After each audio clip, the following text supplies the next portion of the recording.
Well, ladies and gentlemen, good afternoon. Following on the steps of Mrs. Amos, I would like to inform you that the meeting of the Security Council of today has been, relatively speaking, more moderate than previous meetings of the Security Council. The reason for this moderation is mainly speaking attributed to the Syrian government's measures taken recently with regard facilitating the humanitarian assistance of the United Nations as well as of the international non-governmental organizations with regard the distribution of humanitarian assistance inside Syria. These measures were expressed and notified, officially speaking, to the Secretary General as well as to the members of the Security Council in an official letter I sent on behalf of my government on November the 25th. In this letter, we notified everybody that the Syrian government allows OCHA as well as the international organizations working in the field of humanitarian assistance inside Syria to use the official crossing borders,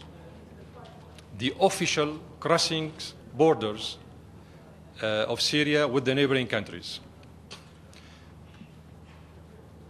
to transit through this official crossing border the humanitarian assistance, except the northern part of Syria, meaning our borders with Turkey, for the reasons that were elaborated by Mrs. Amos.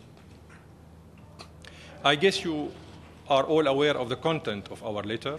If not, it's being circulated in the 6 official languages, and it's available for all of you.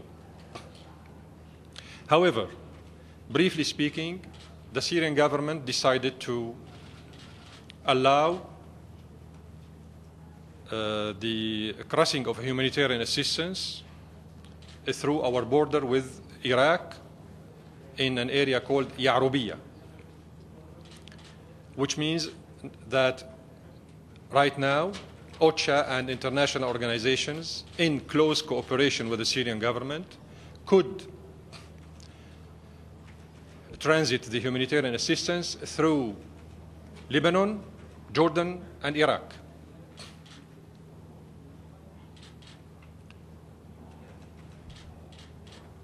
Additionally to that, we have also decided to create 3 additional recremental hubs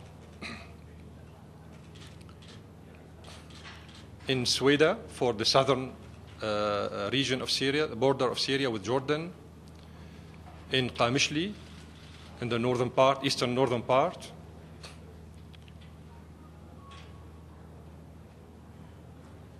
and of course we had 3 other hubs before in Tartus, and Homs, and Damascus. So now we have 6 main hubs in Syria for the distribution of humanitarian assistance. So I said Sweda, Aleppo, and Qamishli. Sweda for the south, Aleppo for the north, Qamishli for the eastern part of Syria. Plus Tartus, Homs, and Damascus, that makes 6 hubs. We have doubled the number of hubs from 3 to 6. As with regard the issuance of visas, we have issued only this year, for the last 11 months, 222 visas. Recently, in the last 10 days, we have also issued an additional 50 new visas. So the pending visas are only maybe 10 or less. In 2013, we have deployed 37 joint convoys for the distribution of humanitarian assistance. Joint convoys, meaning convoys organized by both OCHA and the international organizations, as well as by the Syrian government. These 37 joint convoys are independent from the overall numbers of convoys. I would like to underline a very important fact. So far, and in spite of all the thankful efforts done by the United Nations with regard to the distribution of humanitarian assistance inside Syria, only 25% of the needs were covered by the UN. Only 25% of the humanitarian needs were covered by the United Nations. The remaining 75% were covered by the Syrian government itself, without any help from anybody, in spite of the so-called coercive unilateral measures that they call sanctions imposed on the Syrian government. Till now, the Syrian government assumes the responsibility of covering 75% of the overall assessment of humanitarian needs.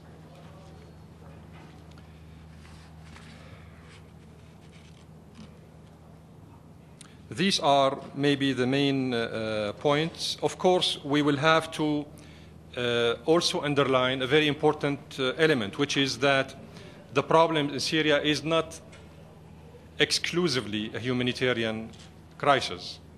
The crisis in Syria is rather a political one. It requires the cooperation of all the countries and governments involved in instigating violence and terrorism inside Syria. Here, I would like to focus, mainly speaking, on the very negative role played by Saudi Arabia, Qatar, and Turkey, who are working tirelessly to prevent the convening of Geneva II conference, because these governments don't believe in the political settlement of the Syrian crisis. They are seeking regime change by the use of force and through terrorism. In this week, ladies and gentlemen, thousands of Saudi fighters were killed in Syria. Thousands. 300 Saudis are taken prisoners by the Syrian army. We have now 300 Saudi citizens taken prisoners, plus thousands of Saudis were killed. Somebody should keep these Saudis and hold them responsible for what they are doing. Qatar, of course, is sponsoring also the Islamist groups. All of them, of course, are against the convening of Geneva Conference and are linked to Al-Qaeda and the Al-Nusra Front and Daesh, the Islamic State in Iraq and Syria. This is how they call themselves. But they are all, of course, ramifications and offshoot of Al-Qaeda. Turkey is facilitating the logistical moves through our border with Turkey. Israel is treating the wounded guys, of course, in the Israeli hospitals. So it's a big mafia. It's a very big mafia, and nobody is holding anybody responsible for what they are taking for all these terrorist activities, in spite of the fact that these Security Council resolutions related to combating terrorism prevent member states from sponsoring, training, helping, covering the activities of the terrorist organizations, including, of course, Al-Qaeda.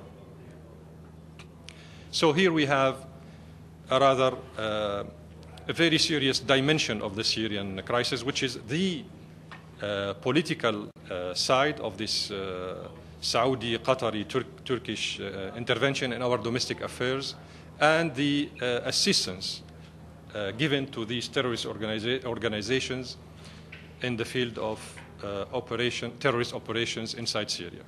I'm in your hands. من خلال تحرياتكم أو تحقيقاتكم مع الأسرى السعوديين 300 أسير سعودي تحدثتم عنهم وآلاف السعوديين الذين قتلوا، هل وجدتم علاقة مباشرة بينهم وبين المخابرات السعودية أم أنهم يأتون فقط عبر داعش وجبهات النصرة وغيرها؟ جميع السعوديين الذين قدموا إلى سوريا قدموا بعلم المخابرات السعودية. عدد كبير منهم كان محكوما إما بالإعدام أو بمدة طويلة، وكان مسجونا في السجون السعودية وأطلق سراحه مقابل أن يذهب للجهاد في سوريا لقتل السوريين. فمن يطلق سراح أولئك السجناء إن لم تكن السلطات السعودية نفسها؟ مجرمون معظمهم ينتمي إلى تنظيمات إرهابية متطرفة مثل القاعدة وغيرها. البعض منهم يعود إلى عصور سابقة، يعني أمضوا سنوات في السجون السعودية، والآن وجدت السلطات السعودية وسيلة للتخلص من أولئك المجرمين بإرسالهم إلى سوريا عبر اتفاقات غير معلنة يتم بموجبها العفو عن أولئك السجناء المعتقلين مقابل أن يذهبوا إلى سوريا لقتل السوريين. طبعا أولئك الإرهابيون يدخلون إلى سوريا عبر حدودنا مع الأردن ومع لبنان. أما بقية الإرهابيين فيأتون عبر حدودنا مع تركيا، ولكن أولئك الإرهابيين الآخرين يأتون بتسهيلات من المخابرات القطرية والتركية. بالنظر لفداحة الأزمة الإنسانية لا سيما في دول الجوار، هل تفكرون في إقامة ملاذات آمنة للمدنيين لكي يأتوا إليها بالتوافق بين الأطراف المتحاربة الحكومة والمعارضة المسلحة؟ من أهم الملاحظات التي لاحظناها سواء اليوم أو في الاجتماعات السابقة أن هناك غموض عجيب الشكل يكتنف عقول بعض المسؤولين في الأمم المتحدة في الوقت الذي يعترف فيه مجلس الأمن بأن جبهة النصرة هو تنظيم إرهابي، وبأن المجموعات الإسلاموية الأخرى الإرهابية هي أيضا كيانات إرهابية. يخرج علينا بعض المسؤولين الأمميين هنا وهناك ويسمون تلك المجموعات بالمعارضة. هذه ليست معارضة. المعارضة لا تدمر البنى التحتية لبلادها لوطنها. المعارضة ليست مرتزقة. معظم أولئك القتلى والأسرى والجرحى في سوريا والمصابين والمعتقلين أجانب، مرتزقة أجانب. فالمعارضة لا تدمر البلاد، المعارضة لا تفجر، المعارضة لا تقتل، المعارضة لا تدخل إلى معلولة وتخطف 19 راهبة، المعارضة لا تغتصب النساء وتقتل الأولاد وتستخدم الكيماوي. هذه ليست معارضة، هذه زمر إجرامية، عصابات إجرامية ترعاها حكومات أجنبية. This assistance coordination unit, have you heard about this, that workers of this Turkey-based aid group that's affiliated with the Syrian National Coalition went on strike saying that either aid wasn't being delivered or in some cases was being diverted to ISIS? I don't know if you've seen these stories, and also do you think, does the UN coordinate or seek access from ISIS and al-Nusra, and should they? You should ask this question to Mrs. Amos. She should have an answer to this question. It is a very important question. We have our own analysis, but maybe it's not the right time, or the time is not ripe to talk about it. We will address it later. Ambassador, there's a new number today. There's a new number today of 126,000 deaths. Can you respond to that? 126,000 victims. Victims. What? Victims. Yeah. Yes. Also, could you respond to Navi Pillai's? The 126,000 victims are all Syrians. We regret the death even of one Syrian citizen, although we don't agree with the figure. We don't agree with this figure. But whatever the size of the losses of lives in Syria, we regret it, deeply speaking. Out of these 126,000, could you tell me how many soldiers are? What is the percentage of soldiers among this figure? Could you tell me how many policemen? I'm sure you can. Could you tell me how many women, how many people died due to suicide bombings, due to booby cars bombed? Could you tell me how many out of this figure were kidnapped and raped and then slaughtered on behalf of Allah. So whatever the figure is, you will have to take into consideration that here you are talking about Syrian victims. All of them are Syrians. Many of them were killed by the terrorist groups and the armed groups operating in Syria under the instigation of foreign powers. Many of them. We do have our own number. It's much less than this figure. But is it?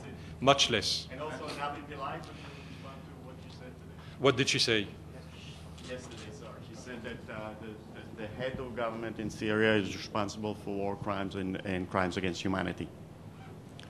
Did she declare herself a new prophet? Pardon? Did she declare herself a new prophet? I didn't Ask her think then. she did. Ask her. That's her answer? There was a large article in the New York Times, I believe it was last week, about the enormous amount of money that Kuwait is spending. In New York, yeah. New York 13th, the issue of Yeah, I believe 13th so. of November. Yeah, Yes. because you mentioned three countries, Saudi Arabia, Qatar, and Turkey. How large a percentage of assistance to the terrorist organizations is Kuwait contributing? All the Gulf states are involved, but not the governments. The governments are, the involved governments are only the Turkish, the Qatari, and the Saudi, at the level of governments. Governments' involvement in the Syrian crisis. The other Gulf states are involved, but not at the level of the government. They are involved through the organizing so-called donations to the terrorist groups operating in Syria.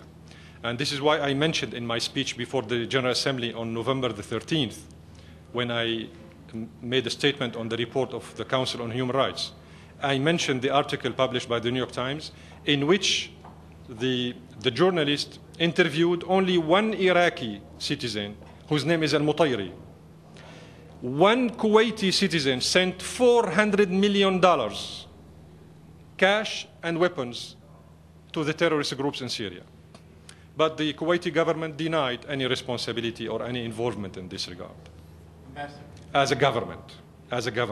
Here I'm talking only about one Kuwaiti citizen. One was capable of collecting and then sending, shipping $400 million. Only one. Of course, there are Emiratis, there are Bahrainis, there are, Kuwaitis. This is why I said it's a big mafia. Mr. Ambassador, I have two questions. The first is about the situation going as far back as Baba Amr and Homs, and there were reports of French commandos being apprehended at the scene, undercover French commandos. It's no secret anymore nowadays. The British government is acknowledging the presence of British citizens fighting in Syria. The French government is acknowledging. The American government is acknowledging. The Australian government is acknowledging.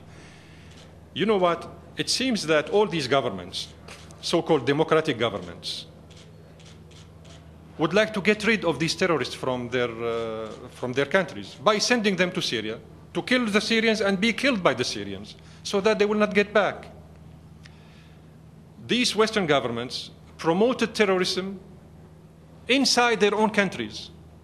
And then once they open their eyes that something is wrong and terrorism will, one day be operational in the Western societies, they decided to get rid of them by sending them to Syria. But they opened their eyes out of a sudden when some of these terrorists managed to get back to their countries. London, Paris, Brussels, Canberra, Boston, whatever. So the governments realized that something was wrong in their calculations with regard to sending these guys so that none of them will get back. But the fact that some of them got back cornered these governments and obliged them to take the necessary measures on how to deal with these terrorists, because once they will get back, they know nothing but killing. My second question was the situation in Malula, and there was a nun that had done an investigation, and created a lot of stir because she had said that it was outside terrorists who had done the August 21st poison attack. And now there's been nuns that have been kidnapped and taken by jihadists. 19 sisters were kidnapped this morning Is there a by the connection? terrorists. And sorry? Is there a connection, or is this retaliation for No, there's these are terrorist groups instructed from outside to target Christians in Syria. The same way they targeted the Christians in Iraq. The same way they targeted Christians in Lebanon. There is a diabolic plan to evacuate Christians from our area so that the proper atmosphere would be there for a Muslim-Muslim eternal war between Sunni and Shi'i. Those who are managing this crisis, they know what they are doing. They know what they are doing. We failed the plan of evacuating the Christians from Lebanon 20 years ago. And we will fail it in Syria. We will not allow these criminals to play this dirty game with our own population and our own people. Ambassador. Yes. Ambassador. This on Geneva II process, which is going to be in January. And it is being said that a lot of opposition groups who are going to be involved in this process, are also now infested with the Al-Qaeda or the extremist terrorist group. How are you going to identify that these are the groups who are now infested with Al-Qaeda? Al-Qaeda is deemed to be an enemy of the world, basically by the United States and other countries. So if they are infested with that, how will you be able to identify them to United Nations that these people should not be allowed to participate? It's very easy. They have their own sites and they declare themselves through their own network. It's sufficient to anybody of us to go to their site and to see who they are. They will tell you who they are. Besides, if the West would like to sit with Daesh, ISIS, and Al-Qaeda, and Al-Nusra Front in Geneva, let them sit with them. If they want them to be there, let them sit with them. Okay, so what you're saying, that you will have no objection to that? No, I mean, this is sarcastic. What I'm saying is sarcastic. Of course, there is no room for any terrorist to sit at the table of negotiations, national dialogue in Geneva. Of course. Thank you so much.